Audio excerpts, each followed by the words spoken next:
A terceira temporada de Round 6 nos trouxe centenas de segredos e curiosidades. Neste canal, analisamos muitos deles, mas como eu postei tantos vídeos, decidi fazer uma compilação de todo o conteúdo. Hoje no Charlie Tales, vamos revisar todas as curiosidades e referências que encontrei em um mês de trabalho. Todos os segredos de Round 6 temporada 3, vocês verão neste vídeo, sem enrolação nem distrações. Prontos, vamos começar!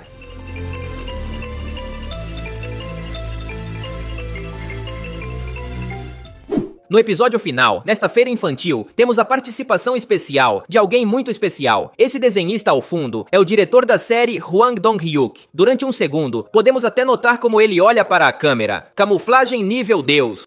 Quando a guarda número 11 encontra os arquivos dos jogadores, podemos ver à esquerda um muito especial. O título em coreano se traduz como Lista Negra de Jogadores. Podemos imaginar que esse arquivo contém pessoas que têm participação proibida nos jogos. Seria interessante saber que tipo de pessoas estão banidas da competição, mas a série não nos mostra nada mais sobre o arquivo. Quando começa o jogo do labirinto, Nam-Gyu toma uma das pílulas de Thanos e grita a frase "Vamos eliminar a metade da humanidade". Isso é uma clara referência ao vilão da Marvel. Thanos é conhecido por usar as joias do infinito para apagar metade do universo. A curiosidade é ainda mais interessante se lembrarmos que o jogo do labirinto consistia em dois times exatamente iguais em número, e era esperado que uma metade eliminasse a outra.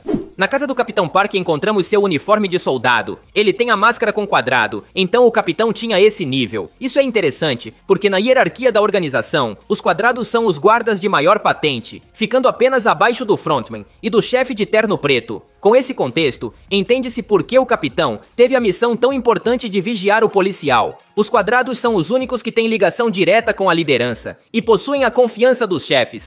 Agora todos sabemos que a Xamã sempre foi uma mentirosa e fingiu ter poderes. No entanto, talvez ela não estivesse tão errada. Na segunda temporada, no jogo do carrossel, ela disse uma profecia a Gi-hun, e essa se cumpriu. Ela disse que sua vida havia se estendido além do que o destino ditava, e se ele voltou aos jogos, foi porque tinha uma missão a cumprir. Nessa cena, a Xamã olhou para a grávida, fazendo referência ao fato de que Ji-hun deveria protegê-la. Agora, graças à terceira temporada, sabemos que a profecia se cumpriu. Ji-hun não podia morrer, porque precisava salvar esse bebê. Antes da semifinal, tivemos um momento triste no qual a mulher idosa tira a própria vida. Ela não suportou que seu filho fosse eliminado por culpa dela. Essa tragédia nos lembra da primeira temporada. Ali, havia um homem que participou do jogo das bolinhas de gude com sua esposa. Então teve que eliminá-la. Essa tragédia foi tão grande que ele preferiu se enforcar. Algo idêntico ao que fez a jogadora idosa. No episódio 4, podemos ver os VIPs disfarçados de guardas e eliminando jogadores. Isso é novidade para eles, e agradecem ao frontman por permitir que participem. Essa ideia certamente nasceu graças ao idoso Il-nam, que na primeira temporada se atreveu a participar dos jogos. Naquele momento, Il-nam disse ao frontman que a melhor forma de aproveitar os jogos era participando deles. Dá pra ver que o frontman o escutou, porque também participou da segunda temporada, e agora na terceira deixou os VIPs participarem. Antes da grande final, podemos ver as paredes do dormitório descobertas, e pode-se notar letras estranhas. Elas dizem "Hodie mihi crastibi". Isso é uma frase em latim que se traduz como "Hoje sou eu, amanhã será você". Essa mensagem representa a natureza efêmera da vida, e tem muito significado no contexto de Round 6. Para eles, a vida é frágil. Hoje fui eu quem foi eliminado, mas amanhã será você. Quando os jogadores entram no jogo final, podemos ver uma placa com letras coreanas. Se traduzirmos, obtemos a frase "A segurança vem primeiro". Essa placa normalmente é usada na Coreia, em canteiros de obra para a segurança dos operários, mas na série parece uma piada, fazendo referência ao perigo do jogo. No início da temporada, temos essa cena de Gi-hun gritando com os guardas e exigindo que o eliminem. Enquanto isso ocorre, o frontman o observa por câmeras de vigilância. Mas aqui há algo estranho. Se lembrarmos da segunda temporada, durante a rebelião de Gi-hun, a jogadora 120 destruiu as câmeras do dormitório. A nova cena acontece no mesmo dia, então não deveria haver câmeras no quarto. Só há duas opções: ou os guardas instalaram uma nova câmera em tempo recorde, ou foi apenas um erro de produção. Quando o Sr. Choi entra na casa do Capitão Park, encontra uma foto do marinheiro junto com o recrutador, o que significa que eram amigos. Mas por um segundo, também podemos ver uma foto do capitão com o frontman. Isso nos revela que o capitão também tinha uma amizade com o líder da organização, e faz sentido porque antes de morrer, o Capitão Park agradeceu ao frontman. O capitão disse que deveria ter morrido há muito tempo, mas o frontman lhe deu outra chance. Ou seja, entre esses dois há uma história importante que nunca nos contaram. Durante o jogo do labirinto, Gi-hun está procurando Dai-ho para eliminá-lo. Na cena, podemos notar que atrás de Gi-hun, o relógio marca exatamente o número 456. Isso é uma clara referência ao protagonista, e o momento coincide com Gi-hun, descobrindo o sangue de Dai-ho. Finalmente o encontrou. O relógio está nos dizendo que é o momento de Gi-hun agir. Pouco depois, vemos como ele... Quando começa o jogo do labirinto, podemos ver o jogador youtuber conversando com Namgyu. Se olharmos atrás da MG Coin, há letras coreanas que dizem "cuidado com as pessoas, idiota". Essa frase parece um aviso para os jogadores, mas especialmente para MG Coin. Ele fez um trato com Namgyu para eliminar vários jogadores, e por causa dessa ambição, acabou eliminando por engano a jogadora 120. A parede estava o avisando para tomar cuidado com as pessoas, mas sua ambição o cegou. Antes da semifinal, os jogadores recebem um jantar que consiste em tristes batatas. Isso contrasta muito com a primeira refeição que receberam, que era bastante completa. Essa é uma técnica clássica da organização. No começo, dão muita comida aos jogadores para que fiquem felizes e queiram continuar jogando, mas depois reduzem a comida para que a fome os torne mais irritáveis e violentos. Essa técnica também foi vista na primeira temporada. No começo deram uma refeição completa e depois apenas um ovo com refrigerante. Essa falta de comida fez com que o jogador 101 roubasse a comida de outros jogadores e até matasse um deles. Round 6 tem muitos truques assim, para manipular os jogadores e criar conflito entre eles. Na final, os VIPs aproveitam o espetáculo, e um deles diz que foi uma excelente ideia fazer com que o jogador 456 voltasse aos jogos. Diante desse comentário, o frontman vira a cabeça como se estivesse nos olhando. É como se ele quebrasse a quarta parede, como nos filmes do Deadpool. Os VIPs estão elogiando os produtores da série pela genial ideia de colocar novamente Gi-hun para jogar nas últimas temporadas. A série termina com uma cena épica, na qual uma recrutadora americana joga Didakji com um mendigo, mas os fãs mais atentos notaram que isso não faz sentido, já que o Didakji é um jogo coreano, e os americanos nunca o jogaram quando criança. O mais lógico seria que a recrutadora jogasse algo típico da cultura americana, mas a produção escolheu o Didakji porque representa melhor a série. Isso é uma prova clara de que a série nunca foi pensada para ser levada a outras culturas. Isso é algo que tiveram que desenvolver agora, para continuar a franquia. Durante meses viralizou a teoria de que Gi-hun seria o próximo frontman. E essa, claro, não se concretizou. Mas a terceira temporada nos mostrou uma conexão com essa ideia. Antes da grande final, o frontman ofereceu a Gi-hun uma faca para que eliminasse os outros jogadores. Isso foi um teste para ele. Se Gi-hun aceitasse, teria mostrado que até uma pessoa boa como ele pode se corromper. O frontman fez isso para recrutar Gi-hun. Posso garantir, porque depois nos mostraram cenas do passado, nas quais o idoso Il-nam ofereceu o mesmo ao frontman. Ele aceitou e se uniu à organização. Agora no presente, o frontman queria o mesmo com Gi-hun, mas este não aceitou. Será que haverá quarta temporada de Round 6? A resposta é não. O diretor deixou muito claro que essa foi a última temporada, mas também declarou que haverá spin-offs da franquia. O mais provável é que vejamos uma série de Round 6 nos Estados Unidos. Isso é confirmado graças ao final da série, onde podemos ver uma recrutadora americana jogando com um mendigo. Teremos Round 6 por muito tempo. Antes do jogo do labirinto, Namgyu zomba de Min-soo e da morte de sua amiga. Namgyu diz que a eliminou porque ela não parava de zombar dele. Mas isso é estranho, porque na segunda temporada não vimos a garota zombar de Namgyu. Essa conversa faz referência a uma cena deletada da segunda temporada. Ela acontece no jogo do pentátulo. Lá, Namgyu tinha que lançar um peão, mas falhava constantemente. Por causa disso, podemos ver como Semi grita com ele por seu fracasso. Tudo isso foi cortado da série, mas teria explicado muito melhor o rancor de Namgyu por Semi. Nas lembranças do frontman, nos mostraram como, anos atrás, o idoso Il-nam lhe ofereceu um acordo para vencer os jogos. Ele só precisava eliminar todos os jogadores, usando uma faca. O interessante é que podemos ver que o frontman sofreu muito ao cumprir essa missão. Dá pra ver que ele teve medo, chegou a chorar antes de aceitar o acordo. Isso é relevante, porque sempre tivemos a impressão de que o frontman venceu os jogos por sua forma cruel de ver o mundo. Ou seja, ele seria uma espécie de Sang-woo, mas ao que parece foi o contrário. O frontman era uma pessoa que chegou à final sendo bom, por isso doeu tanto matar seus companheiros. Ele era como Gi-hun, e o idoso Il-nam conseguiu tentá-lo com essa faca. Esse foi o momento em que ele se corrompeu totalmente. Precisamos ver um spin-off do frontman nesses jogos do passado. No episódio 1, a organização de Round 6 mostra os corpos daqueles que participaram da rebelião de Gi-hun. O interessante é que, se repararmos, por aqui está um jogador com o número 001. Aqui não dá para ver o primeiro dígito do uniforme, mas se mudarmos o ângulo dá para perceber melhor. É o 001. Lembremos que este era o número que o frontman usou quando se infiltrou como jogador. Isso significa que o frontman pegou um jogador aleatório e colocou seu uniforme para que todos pensassem que ele foi eliminado, o que levanta situações polêmicas. Por exemplo, por que Gi-hun não o reconheceu? Ele estava presente, então deveria reconhecer o cadáver do frontman. Ele o considerava seu amigo e nunca soube o que aconteceu com ele depois da rebelião. Então, para ele, deveria ser muito forte vê-lo aqui. Só posso pensar que talvez ele não percebeu, porque estava muito concentrado vigiando Dae-ho. O que você acha? Esta curiosidade é bastante triste. Todos sabemos que a jogadora 120 foi eliminada de forma trágica no jogo do labirinto, mas quero que voltemos mais ao passado. Antes desse jogo, pudemos ver os jogadores acordando em seu dormitório, e por alguns segundos, dá para perceber como a jogadora 120 arruma delicadamente sua cama. Ela deixou tudo em ordem, porque tinha muita fé de que poderia voltar do próximo jogo. Esse é um detalhe simples, mas torna seu final ainda mais trágico.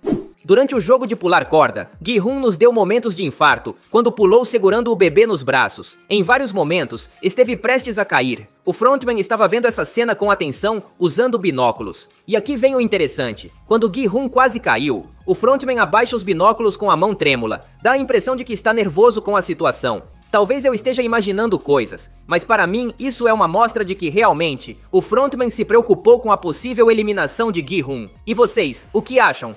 Muitos perceberam que Gi-hun emagreceu muito se compararmos com sua versão da primeira temporada. Isso porque, genuinamente, o ator Lee Jung-jae fez uma dieta rigorosa para as novas temporadas. Segundo o ator, essa dieta durou quase um ano e foi feita com o objetivo de que Gi-hun parecesse mais magro e abatido para os novos jogos. Isso foi extremamente difícil para Lee Jung-jae. De fato, em uma entrevista recente, o ator disse que durante as gravações nem sequer podia comer, junto com o resto da equipe, mas tinha que ir até seu carro para comer sua comida especial da dieta. Isso o incomodou, pois não pôde compartilhar com seus amigos nos horários das refeições.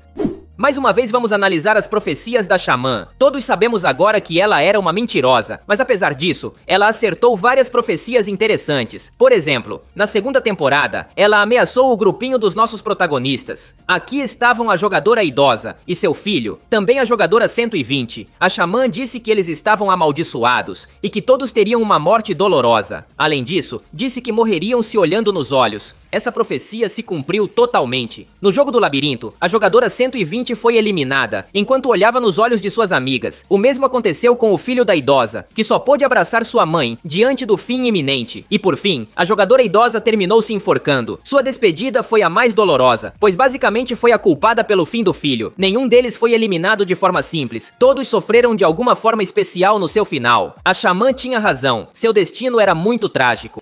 O diretor da série, Hwang Dong-hyuk, finalmente explicou o que significa exatamente a última frase dita por Gi-hun. Em sua última cena ele disse: "Não somos cavalos, somos humanos, e os humanos são..." Essa frase ficou incompleta. Segundo o diretor, a ideia era enviar uma mensagem sobre a humanidade, mas essa mensagem não podia ser simples. Gi-hun diz a frase incompleta, porque os seres humanos são complexos, então seria atrevido nos definirmos com uma única palavra. O objetivo era que nós, como público, completássemos a frase com o que aprendemos na série. Ao longo das 3 temporadas, vimos todas as faces da humanidade, desde as mais doces às mais sombrias. Vimos vingança, ambição e maldade, mas também esperança. O diretor queria que todas essas emoções culminassem com a frase de Gi-hun, assim todos teríamos nossa própria resposta. O diretor da série falou sobre a incrível participação de Cate Blanchett como a recrutadora americana. O diretor menciona que enviou o Dadg-ji para a atriz praticar com antecedência, mas por questões de agenda ela não conseguiu. Quando chegou o momento de gravar, tiveram problemas porque a atriz não conseguia virar o Dadg-ji nenhuma vez. Isso é lógico, já que é um jogo coreano que ela nunca jogou. Estavam prestes a desistir até que, por milagre, e depois de várias tentativas, houve uma única tomada em que o Dadg-ji virou. Segundo o diretor, essa surpresa provocou um sorriso na atriz, e é essa a tomada que vemos no final da temporada. O sorriso de Cate Blanchett é autêntico. Round 6 quebrou mais um recorde da Netflix. A terceira temporada conseguiu se posicionar em primeiro lugar em todos os países do mundo onde a Netflix está disponível. Isso é algo que nunca havia acontecido com uma série da Netflix. Inclusive foram reportadas quedas no serviço de streaming em alguns territórios. Não é a primeira vez que a série quebra recordes. A primeira temporada quebrou o recorde de ser a série mais assistida na Netflix até então. A segunda temporada superou esse recorde. E agora a terceira temporada foi ainda mais longe. Não há como superar isso. Todos sabemos que o grande vilão da temporada foi o youtuber MG Coin. No entanto, a série deu a esse personagem várias oportunidades de se redimir, mas ele as desperdiçou. Por exemplo, no jogo do labirinto, ele tinha um plano eliminar alguém e depois procurar sua namorada para protegê-la, mas em vez disso, se deixou levar pela tentação do dinheiro. Começou a eliminar muitos jogadores azuis para aumentar o valor do prêmio. Por causa dessa decisão, acabou eliminando a jogadora 120 por engano. Tudo foi por ganância. O mesmo aconteceu na grande final. Na penúltima rodada, ele já havia vencido junto com Gi-hun. Só precisavam chegar à última plataforma e eliminar o jogador número 100. Mas mais uma vez, a ambição venceu. Ele preferiu eliminar o idoso antes para assim aumentar o valor do prêmio. O youtuber achou que estaria a salvo, porque ainda havia um jogador ferido para eliminar. Mas não contava que este se jogaria sozinho. Ou seja, todo o problema nasceu por sua ganância. Ele poderia ter saído vivo com sua filha e o dinheiro, mas sua avareza sempre o venceu. Ele nunca mudou. Foi mal do começo ao fim.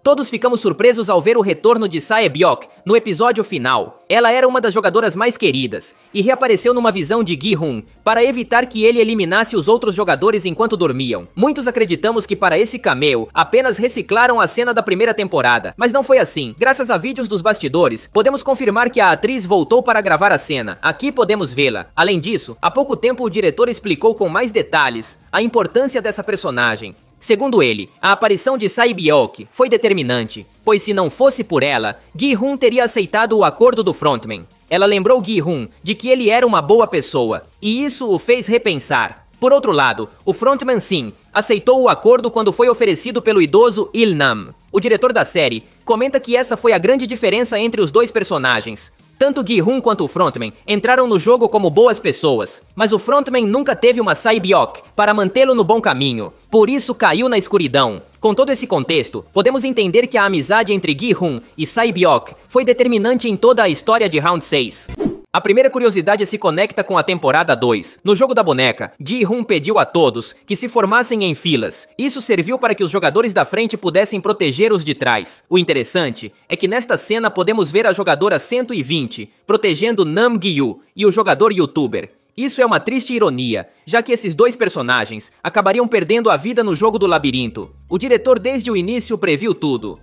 No jogo de pular corda, apareceu um sujeito que tentou empurrar todos os jogadores que cruzavam a ponte. Seu plano era eliminá-los, para que não houvesse mais participantes. Diante dessa situação, Gi-hun interveio para salvá-los. O interessante é que, se analisarmos, os jogadores que Gi-hun salvou foram os mesmos que depois ele enfrentaria na grande final. Todos são do time do ancião. Eles também atacaram Gi-hun e o bebê, apesar de ele tê-los ajudado. Isso me faz pensar que o diretor não colocou jogadores aleatórios na grande final, mas sim selecionou especificamente pessoas que Gi-hun salvou, e fez isso como uma mensagem de que os seres humanos são traiçoeiros e desleais. No jogo de pular corda, podemos ver que Nam Gyu está com as pernas tremendo. Muitos pensaram que isso foi porque ele estava sofrendo os sintomas da abstinência às drogas, mas a realidade é que não. Nam Gyu faz isso quando sente muito medo. Isso só pode ser visto em uma cena deletada da temporada 2. Nessa cena podemos ver Nam Gyu no jogo do pentatlo. Ele tinha que lançar o peão, mas errava constantemente. Aqui podemos ver como as pernas de Nam Gyu tremem de medo de fracassar, e nessa cena ele não sofria os sintomas da abstinência. As pernas trêmulas de Nam Gyu são uma característica própria do personagem, mas muito disso foi cortado da série. Recentemente a Netflix liberou uma entrevista com o diretor da série, Hwang Dong-hyuk. Nela ele nos revelou que o final da temporada 3 seria muito diferente. Gi-hun não morreria. Segundo o diretor, no final original, Gi-hun conseguia vencer os jogos e sair da ilha. Depois disso, ele iria aos Estados Unidos buscar sua filha e se reunir com ela. Basicamente o diretor está nos dizendo que Gi-hun deveria tomar o lugar do frontman nessas cenas finais. Além disso, o diretor também confirma que Gi-hun deveria ser quem se encontraria com a recrutadora americana. Gi-hun estaria confiante, vivendo uma vida feliz, mas sua tranquilidade seria quebrada ao descobrir que os jogos ainda continuavam ao redor do mundo. Ou seja, o final original era algo parecido com o que vimos no final da temporada 1 com Gi-hun no aeroporto. Mas por que esse final foi descartado? Segundo o diretor, a principal razão foi que, em sua perspectiva, a jornada de Gi-hun já havia sido concluída ao longo de 3 temporadas. O protagonista já havia vivido muitas aventuras e enfrentado as facetas da realidade humana. Gi-hun salvou pessoas, cometeu erros e até matou com as próprias mãos. Nesse ponto, a melhor forma de encerrar sua história era sacrificando sua vida por alguém indefeso como o bebê. Basicamente, o diretor está dizendo que a história de Gi-hun terminou. Era desnecessário estendê-la mais. A produção da série nos avisou há muito tempo quem seriam os finalistas do torneio. Assim que terminou a temporada 2, foi revelado este pôster com os jogadores. E se olharmos abaixo de Gi-hun, estão localizados o jogador 333 e a jogadora grávida. Muitos teorizaram que o pôster estava nos avisando sobre os finalistas. A teoria nasceu porque esse pôster era idêntico a um que saiu na temporada 1. Como podem ver, aqui está o Gi-hun da temporada 1. E abaixo estão Sang-woo e Sae Byok, que também foram finalistas. Desde então, os fãs conectaram os 2 pôsteres para criar a teoria, e agora sabemos que ela se cumpriu. E repito, esse pôster saiu assim que terminou a temporada 2. Desde então a Netflix nos deu spoiler de tudo. Antes das finais, o frontman tomou a decisão de que o bebê da jogadora 222 também fosse contado como um jogador. Essa decisão foi polêmica, mas o interessante é que foi prevista desde a temporada 2. No jogo do carrossel, o frontman estava no time de Gi-hun e fez uma piada sobre o bebê. Eles eram um grupo de 5, mas ele disse que se pedissem para formar um grupo de 6, ainda estariam completos graças ao bebê. O psicopata desde aquela época já pensava no bebê como um jogador completo. Spoilers, que foram longe demais. Na grande final conhecemos este jogador, o número 203. Muitos o consideraram um personagem aleatório, sem relevância, mas ele é interpretado por um ator que vocês com certeza já viram antes. Este é Choi Gui-hwa, que já vimos no popular filme Invasão Zumbi. Nessa história, ele interpretou o mendigo, que salvou várias vezes o protagonista da história. Devemos lembrar que o protagonista desse filme foi Gong Yoo, que agora é o recrutador de Round 6. Está tudo conectado. Após a estreia, muitos fãs começaram a escrever para os atores de Round 6, e surpreendentemente, alguns responderam. O mais notável é o ator Lee Sang-woo, que interpretou o jogador número 226. Esse jogador era o amigo do ancião malvado, e também lutou contra a jogadora 120 no jogo do labirinto. Muitos fãs escreveram para ele no Instagram para parabenizá-lo pelo trabalho, e o ator respondeu com mensagens carinhosas. O ator é realmente amigável. Ele até publica em seu Instagram stories com vídeos e fotos feitos por seus fãs. Se algum de vocês escrever para ele e receber uma resposta, por favor me contem nos comentários. Agora sabemos que a Xamã era uma fraude e sempre mentiu. No entanto, ela ainda acertou algumas profecias. Por exemplo, a seguinte: no jogo do labirinto, a Xamã fez equipe com o jogador número 100 para encontrar a saída. Mas no final, o ancião a traiu e tirou suas chaves. Diante dessa situação, a Xamã lançou uma espécie de maldição contra ele. Ela disse o seguinte: os deuses vão te esmagar, vão quebrar sua coluna vertebral e seu crânio, depois vão explodir seus órgãos, e você vai agonizar de dor até morrer. Claro que sabemos que isso se cumpriu. O jogador 100 chegou à final e esteve prestes a vencer, mas foi eliminado pelo jogador 333. Se analisarmos como o ancião terminou, notaremos que seu corpo está torto, como se sua coluna tivesse sido quebrada. Isso é exatamente como a Xamã disse. Além disso, sua cabeça também explodiu. Tenho que censurar a imagem por causa do YouTube, mas vocês sabem como terminou. Então a profecia da Xamã foi perfeita. Sua coluna e sua cabeça foram destruídas.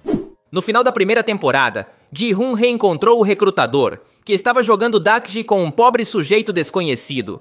Nesta cena, Gi-hun ameaça esse sujeito para que não vá aos jogos. Ele até tira seu cartão, pois esse sujeito aparece na segunda temporada como o jogador 189. Podemos vê-lo no jogo do pentatlo. Ao que parece, ele não deu ouvidos a Gi-hun e, tristemente, não sobreviveu a esse jogo. Estou mostrando na tela os rostos de ambos lado a lado. São o mesmo sujeito. Além disso, fui aos créditos de ambos os episódios e encontrei o nome do ator. Ele se chama Kwon Yoo-jun e participou das 2 temporadas. Está confirmado.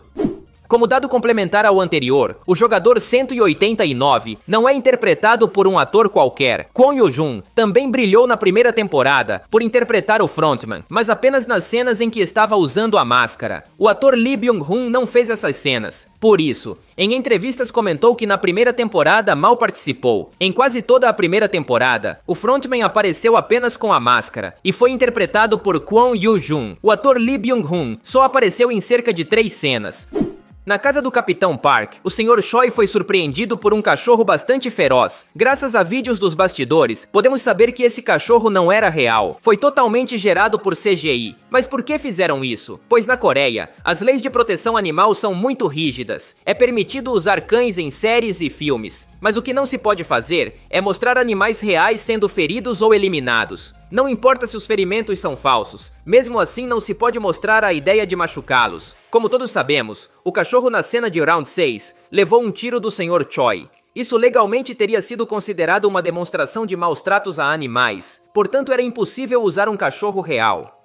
No primeiro episódio da série, Ji-hoon comemorou o aniversário da filha junto com ela, mas se sentiu mal por não ter lhe dado um presente melhor. Aqui Ji-hoon fez uma promessa. Ele disse que no próximo aniversário daria um grande presente, algo muito especial. Essa promessa foi cumprida no final da série. Após a morte de Gi-hoon, podemos ver como o frontman trouxe um grande presente para a menina. Ele deu a ela o uniforme do pai e também todo o dinheiro que ganhou nos jogos. Literalmente, é um presente imenso, tanto economicamente quanto simbolicamente, já que o uniforme de Gi-hoon representa toda a sua batalha como jogador nos jogos. E o dinheiro é a recompensa que ele ganhou quando sacrificou tudo na primeira temporada. O frontman, sem saber, cumpriu a promessa de Gi-hoon. Claro que essa cena ocorre 3 anos depois da primeira, mas a ideia se compreende.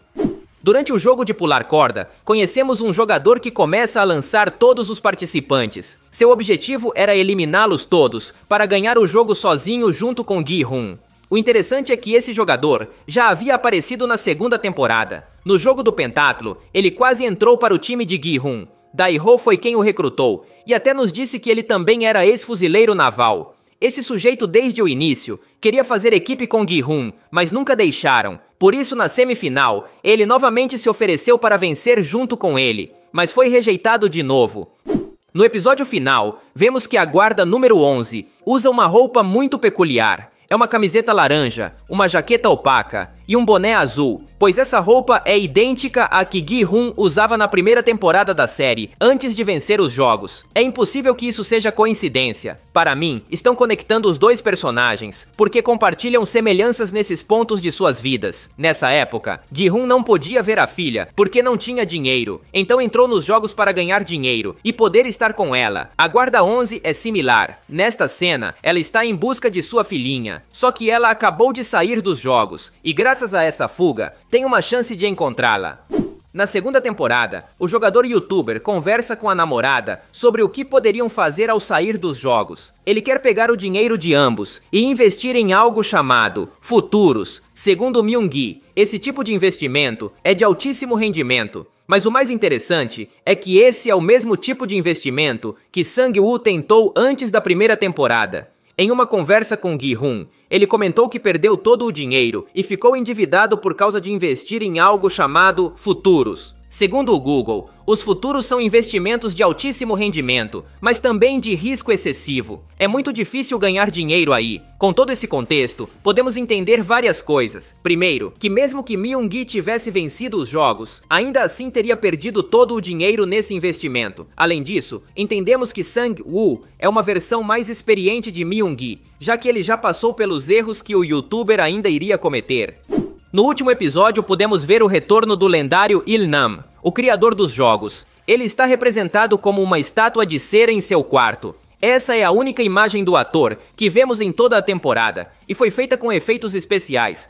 Mas por que não trouxeram o ator original de volta? A realidade é que o ator que interpreta Il-nam foi acusado de um crime contra uma mulher em 2022. Isso ocorreu pouco depois de gravar a primeira temporada da série. Em 2024, ele foi condenado por esse crime, então foi retirado de qualquer projeto televisivo. Por essa razão, a produção da Netflix não o trouxe de volta. Seu personagem aparece em algumas cenas, mas usando a máscara. Ou seja, é outro ator quem o interpreta. E para a voz do idoso, a produção usou tecnologia de IA. Usaram os diálogos da primeira temporada para replicar a voz exata do ator nessas cenas. Graças a vídeos dos bastidores, finalmente podemos ver como fizeram o bebê da jogadora 222. Muitos acreditaram que tudo foi feito por CGI, mas a realidade é que usaram um boneco robotizado bastante realista. Podemos vê-lo nessas cenas com Gi-hun. Como podemos notar, o bebê realmente existiu. O boneco podia fazer movimentos reais, que se assemelham aos de um bebê de verdade. Depois tudo foi melhorado com CGI, para obter o resultado final. Mas há outras cenas em que usaram uma técnica diferente. Por exemplo, no parto. Aqui podemos notar que usaram um boneco bastante feio, que serviu apenas como guia para os atores e para os efeitos especiais. Mas realmente, todo o seu corpo foi gerado com CGI. Acho admirável como os atores conseguem chorar olhando para um boneco tão feio. O episódio 2 da temporada final se intitula A Noite Estrelada e nos apresenta os jogadores lutando em um labirinto. O título do episódio faz referência à conhecida pintura de Vincent van Gogh, A Noite Estrelada. No teto do labirinto podemos ver um céu, bastante parecido com o dessa pintura. O quadro original tem uma história interessante. Depois de cortar uma orelha, Van Gogh se internou voluntariamente em um manicômio. Lá pintou o quadro da janela de seu quarto, atrás das grades. Um homem preso contemplando o mundo exterior. Isso nos lembra os jogadores da rodada 6, que devem se esgueirar em um labirinto enquanto procuram a saída. Eles anseiam por liberdade, assim como Van Gogh durante seu confinamento. Para complementar a curiosidade anterior, o jogo do labirinto se baseia em uma parte importante da cultura coreana. Na Coreia, assim como em muitos países, é comum as crianças brincarem na rua, mas as mães sempre alertavam seus filhos para não ficarem até tarde, pois algo ruim poderia lhes acontecer. Por isso, nas paredes do jogo, podemos ver estrelas pintadas. Todo o labirinto representa a rua à noite. A porta de saída representa o lar das crianças. Os jogadores azuis devem voltar para casa antes que os do time vermelho os eliminem. Tudo tem um simbolismo infantil, mas também bastante macabro. Durante o jogo de esconde-esconde, vimos como Gi-hun perseguiu Dae-ho desde o começo, mas quando finalmente o alcançou, descobriu que era apenas um sujeito parecido. Achei muito conveniente que esse sujeito tivesse o mesmo penteado que Dae-ho, então procurei esse jogador na temporada 2. Ele é o jogador 197, e aqui podemos vê-lo durante a primeira votação. Como podemos notar, ele estava com o cabelo de uma forma bem diferente, mas por algum motivo, teve a ideia de fazer um coque, e se penteou de forma idêntica a Dae-ho. E justo fez isso para o jogo de esconde-esconde. Quase morreu por causa dessa decisão. Antes de começar o jogo de esconde-esconde, os guardas deram a opção para os participantes de trocarem de equipes. Aqui podemos ver um homem incomodando uma garota para que lhe desse seu colete vermelho, mas ela se recusa. Este é o jogador 192. E mais adiante, vemos que finalmente conseguiu que a jogadora 440 trocasse com ele. Ele até agradece com um sorriso. O interessante de tudo isso é que mais adiante, vemos como o 192 elimina precisamente a mulher que o ajudou. Aqui não dá para ver bem o número dela, mas graças a esta foto dos bastidores, fica confirmado. É a jogadora 440. É muita coincidência que justamente ambos se encontraram, depois de trocarem de coletes. Eu tenho a teoria de que a mulher aceitou a troca, com o acordo de que ele a protegeria quando chegassem no labirinto. Esse acordo foi algo que vimos entre vários jogadores. Isso explicaria por que se encontraram tão facilmente, mas esse homem a traiu e a eliminou friamente. Trocar de colete com ele foi o pior erro de sua vida. Sério, me impressiona como a série colocou tantos detalhes sutis como esse. Poderíamos fazer 10 vídeos analisando personagens secundários e veríamos detalhes geniais.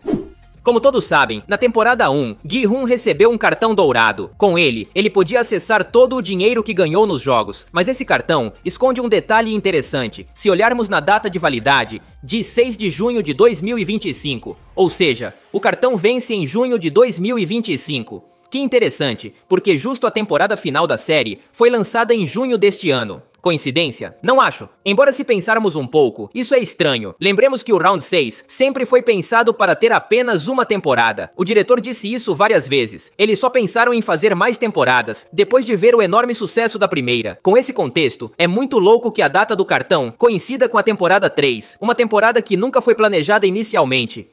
No jogo de esconde-esconde, Young-sik teve muitos problemas para encontrar uma vítima, mas no meio do jogo, acontece um milagre. Aparece um homem ferido, pronto para ser eliminado. Esse jogador implora por sua vida e diz que já conhece Young-sik. E de fato, esse sujeito é o mesmo que vimos no jogo do carrossel. Nesse jogo, ele, junto com outro homem, agarrou Young-sik à força e o obrigou a entrar em um quarto com eles. Essa decisão quase custou a vida de sua mãe. Young-sik teve a oportunidade perfeita para se vingar, mas a perdeu.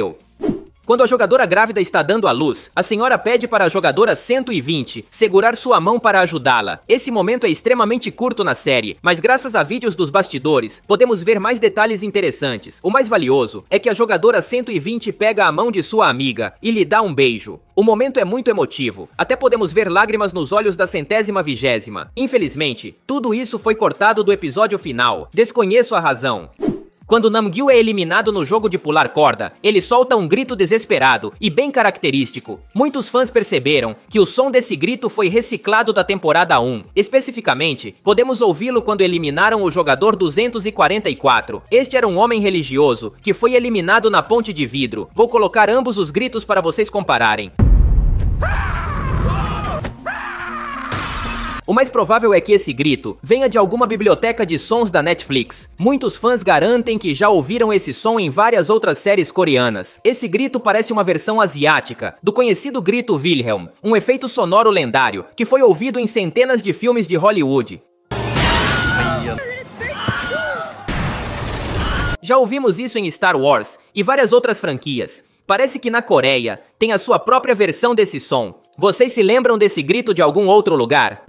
A jogadora 222 dá à luz em um cenário com temática marinha. Se olharmos bem perto dela, podemos ver um polvo. Isso parece uma referência à teoria do polvo, que ficou muito popular antes da estreia da temporada 3. Essa teoria nos dizia que a jogadora grávida morreria depois de dar à luz ao seu bebê. E qual era a base dessa teoria? E por que se chamou de teoria do polvo? Tudo começou quando a Netflix liberou esse cartaz promocional. Nele, podemos ver que, junto com a jogadora grávida, há um polvo. Na natureza, os polvos e algumas espécies de lulas se caracterizam por ter filhotes apenas uma vez na vida. Quando uma fêmea de polvo chega à maturidade, ela se reproduz e depois se deixa morrer, praticamente dá sua vida para que seus filhotes sobrevivam.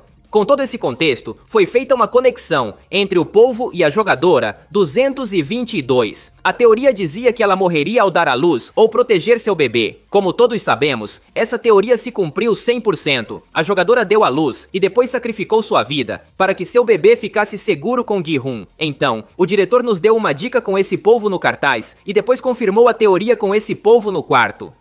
Graças às cenas dos bastidores, podemos ver mais da incrível batalha entre a jogadora 120 e o 226. Como sabemos, na série, ela tirou sua faca e o apunhalou com ela. Graças a esse vídeo de produção, podemos notar detalhes interessantes. Por exemplo, podemos ver que a faca ficou totalmente dobrada. Isso aconteceu porque a faca era de adereço, ou seja, feita de um material macio, para que não machucasse ninguém por acidente.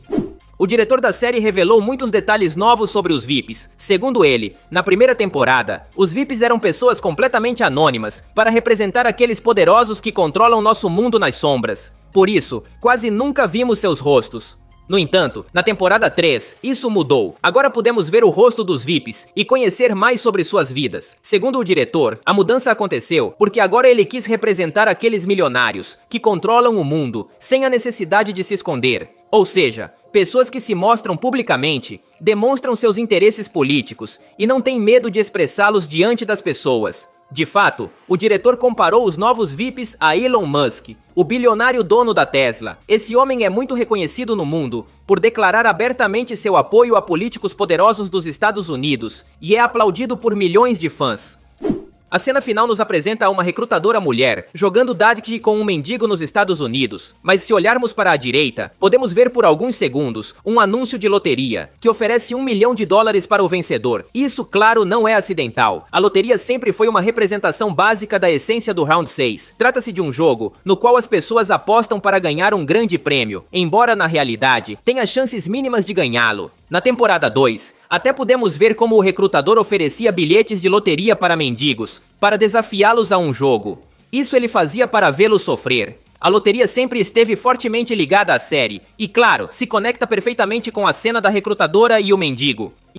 Comecemos com o jogo de pular corda. Neste vídeo podemos ver Gi-hun pulando com o bebê. Obviamente não é um bebê de verdade, já que seria incrivelmente perigoso pular com um recém-nascido. Podemos notar que o fundo do cenário é uma tela azul. Isso foi feito para depois apagar a cor azul na edição e substituir pelas paredes que vemos na série. Alguns podem se perguntar por que o fundo é azul e não verde. Em produções de cinema, podem ser usados os dois, mas depende da necessidade. Neste caso, não podiam usar fundo verde, porque os uniformes dos jogadores são verdes. Então as cores se misturariam, e seria impossível apagar o fundo na edição. Além disso, podemos notar que a corda não existe, foi adicionada na edição. Gi-hun pula imaginando a corda. Também podemos notar de mais longe que a ponte não está a grande altura como na série. E há colchões embaixo de Gi-hun, caso ele caia.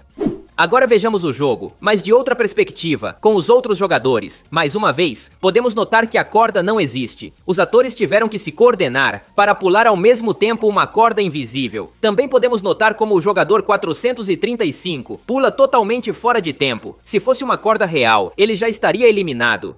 Agora passemos à cena de Min-Soo drogado. Nesta cena ele consumiu as pílulas de Thanos. Aqui há algo interessante. Na série pudemos ver que nesta cena, Min-Soo tirou os sapatos para carregá-los nas mãos. Ou seja, pulou descalço. Mas nos bastidores, podemos notar que Min-Soo está com 2 pares de sapatos. Um par nas mãos e outro par nos pés. Isso provavelmente foi feito para proteger os pés do ator, já que nessa tomada não se vê a parte inferior do corpo. Assim não era necessário forçá-lo a pular descalço. Mas nem tudo foi tão fácil. Algumas cenas sim tiveram que ser gravadas em grande altura. Por exemplo, neste vídeo podemos ver como um jogador está pendurado, e para conseguir esse efeito, foi necessária uma ponte em grande altura. Inclusive podemos vê-lo cair, mas para evitar que se machucasse, foi ajudado por cabos, e há colchões embaixo para amortecer sua queda. Em cima, podemos ver o jogador 333 pulando. Ele também é ajudado por cabos, caso caísse durante as gravações. Agora quero que vejamos esta imagem. Este sujeito é o que queria derrubar todos os jogadores que cruzavam a ponte. Gi-hun lutou contra ele para detê-lo, e para vencê-lo ele furou um olho. Esta imagem é dos bastidores desse momento. Talvez o mais interessante é que para essa tomada, usaram um dublê para Gi-hun. Este não é o ator Lee Jong-jae. Desconheço por que trocaram o ator, já que essa cena não representa um risco para o protagonista. Suspeito que talvez foi porque as mãos deste ator ficavam melhores na tomada. Antes de terminar o jogo de pular corda, quero mencionar algo interessante. Em vários vídeos podemos ver como a boneca não existe. Apenas as pernas são reais. Neste vídeo, os atores se despedem e podemos ver que a boneca não tem tronco. E nesta outra foto, podemos ver Min-Soo posando de forma bastante masculina, com as pernas do outro boneco. Ao que parece, a parte de cima de ambos os bonecos foi criada com CGI. Por fim, também foi liberada esta foto na qual podemos ver o jogador 333 tentando carregar a 222. Me surpreende o quanto Jo Yuri parece abatida nesta cena. Realmente parece uma pessoa ferida. Lembremos que para esta cena, sua personagem tinha dado à luz há pouco tempo. Agora sim passemos à grande final. Aqui há muito material interessante. Em primeiro lugar, podemos notar que essas cenas não foram gravadas nas alturas. Todas as plataformas estão ao nível do chão. Além disso, todas as paredes são de cor azul. Isso foi feito por questões de orçamento. Seria muito complexo e desnecessário construir paredes de concreto, como as que vimos na série. O mais fácil e barato é usar tela azul e depois criar a parede que quiserem. Mas também houve cenas que foram gravadas em certa altura. Por exemplo, nesta foto podemos ver Thanos pendurado para a cena da alucinação de Min-Soo. Como podemos notar, ele recebe ajuda de cabos, que o ajudam a se sustentar. Claro que embaixo dele provavelmente há colchões, como no jogo anterior. Nesta outra foto podemos ver algo similar, mas com Min-Soo conversando com Nam Gyu. Passemos ao grande sacrifício de Gi-hun. Como todos sabemos, Gi-hun se deixa cair para trás, em direção ao abismo. Nesta tomada dos bastidores, podemos notar vários detalhes. Em primeiro lugar, que obviamente Gi-hun não caiu de uma grande altura. Atrás dele há um colchão azul, que depois foi apagado na edição. Assim a queda do ator foi segura. Outro detalhe por importante, se prestarmos atenção nesta tomada de Gi-hun, podemos notar que ele está chorando. Esta é a tomada na qual ele diz a frase épica sobre os humanos, mas aqui, ele tem lágrimas nos olhos, enquanto que na cena da série, não.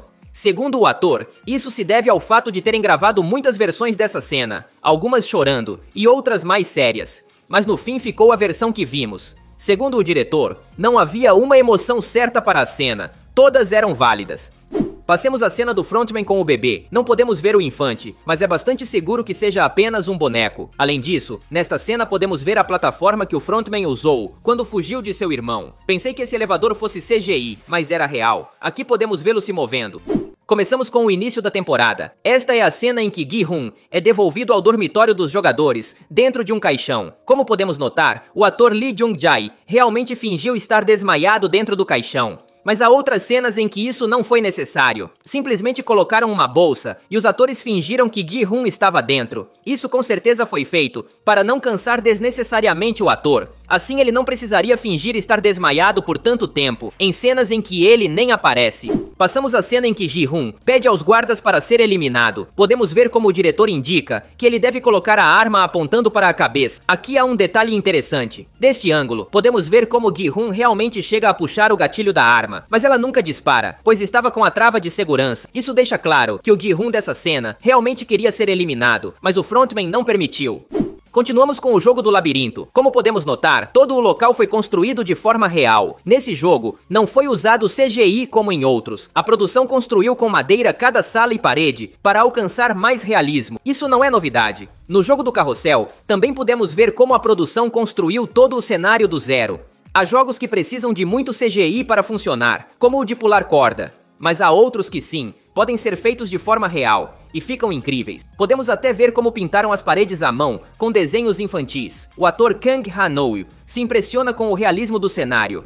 Aqui podemos ver a atriz Jo Yuri gravando vídeos do labirinto, e ela menciona que facilmente alguém poderia se perder ali. A atriz carrega uma câmera, porque ela mesma também gravou algumas cenas para o making of. Em vários vídeos podemos ver à esquerda o texto Jun-hee Kim. Isso faz referência à personagem interpretada por Jo Yuri. Sempre que virmos esse texto à esquerda, significa que o vídeo foi gravado por ela.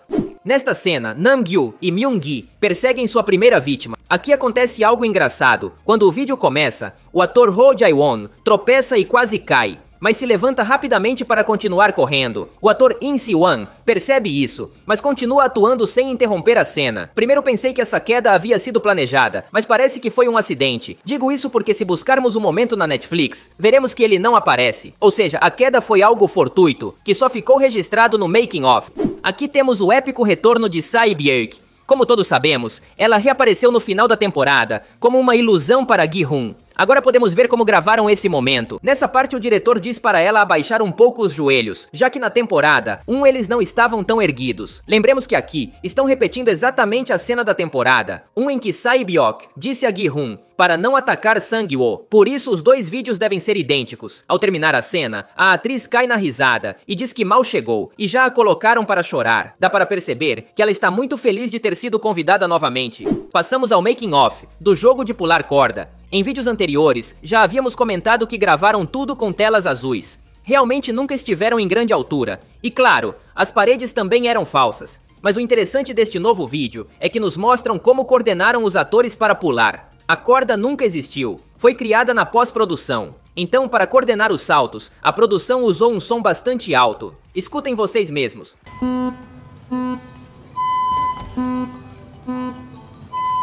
Graças a isso, os atores sabiam quando deviam pular e conseguiram sincronizar seus movimentos. Sem esse som, teria sido muito difícil todos pularem ao mesmo tempo.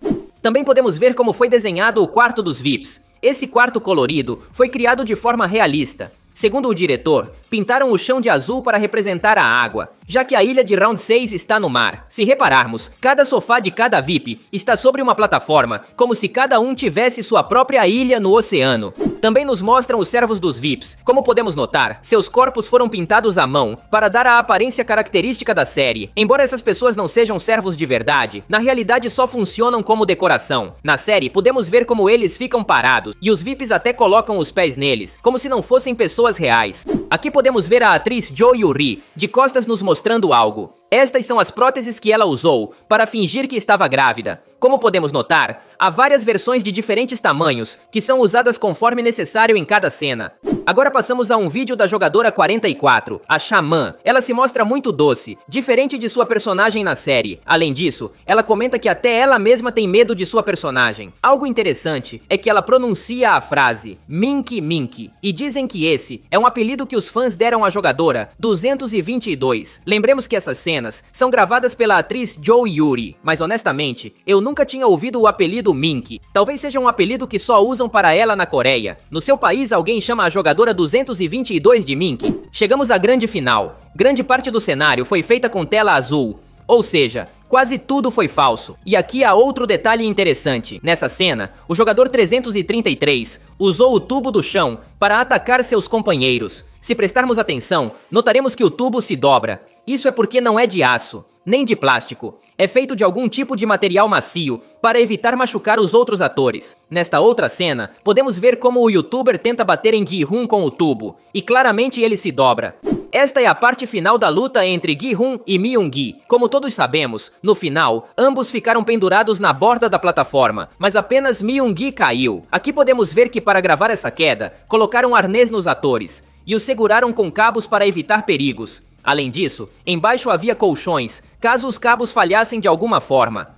O making-of termina com Gi-hun agradecendo a toda a equipe de produção. Todos aplaudem o protagonista. E do nada, ao fundo, podemos ver como o diretor aparece correndo para surpreender Gi-hun com flores. É tão agradável ver como o diretor fez o esforço de correr para surpreendê-lo. Trabalharam juntos por muitos anos, e dá para ver que há muito carinho entre os dois. Vamos sentir falta deles.